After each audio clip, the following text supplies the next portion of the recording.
I want to use take these few minutes just to say thanks for you that you are standing together with us in these tough times. 24th of February 22, this date we will never forget, because in this day the life of Ukrainians and probably the life of the whole world has changed.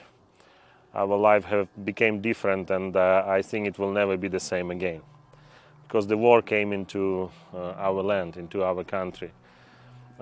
This tragedy that is happening right now in Ukraine, in our land, they made all of us even forget about coronavirus and all those things. We could never imagine in the nightmare that we as Ukrainians will be in the center of these terrible events. For several weeks now we are standing against the second biggest army of the world. We are standing against Russia. Every day hundreds and thousands of Ukrainians, soldiers, but also many civilians and a lot of children, they are dying on our streets, in our towns and cities. This is hard to believe, and probably I just want it to be a dream, of the terrible dream that I will just wake up one moment and it will be just a dream. But unfortunately, this is all true. I want to say thanks to you that we feel that we are not alone in these fights. We feel that through these tough days for our country, you are standing together with us. First of all, you are standing in prayer for us, and we can feel it. Thank you for lots of words of encouragement, lots of messages and calls I received from many of you. I really appreciate, because it means a lot for us. And thank you for your sincere prayers for us and for our nation in this time. For us, since the very beginning of the war, as Christians, we became very active, receiving lots of cargoes from different European countries and distributing it right away. The store of the Mercy Farm and House of Mercy here outside Uzzhgorod is receiving lots of cargoes from all over with all kind of support, with foodstuff, with medications, with different medical equipment, and different type of humanitarian aid. At the same time, we might be unloading 2-3 trucks, and right away there are several cars receiving this help, so the distribution is happening at the same moment. We are approaching and reaching different regions of Ukraine every day.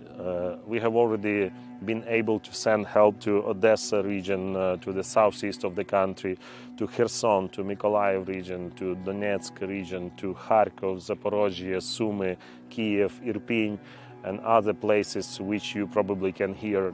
These names you can probably hear in your local news all the time. These are the places where the battles are going on every day. And we are just appreciate the chance to be able to help many in those places. We are cooperating with a lot of volunteers, many people who evacuate refugees from those areas. They want to return back to their hometowns, and we fill them up with foodstuff and all kind of humanitarian aid to bring help to all those people. Refugees, hundreds of them and thousands of them, tens of thousands of them started to arrive to our region already after 1 or 2 days since the war was started.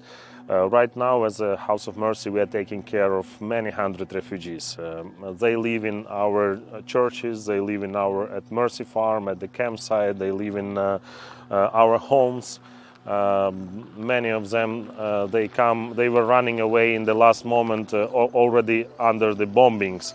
They were just getting into their cars with children and running away from those places without being able to pack some things, or the most important thing, they came here without anything. People arrive, and through almost every night, through the whole nights, we are getting calls. Please find place for 10 more, 20 more, 30 more people. I have just got a call for 150 people to be brought, and we should find place for them, mainly women and children. And all of them, they also get food here at Mercy Farm, and in different places we have organized, so we are providing all what we need.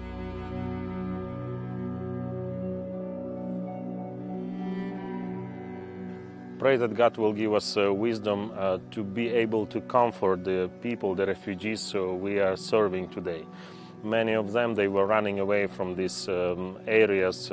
They have seen blood, they have seen death, and these are people really spiritually injured for now.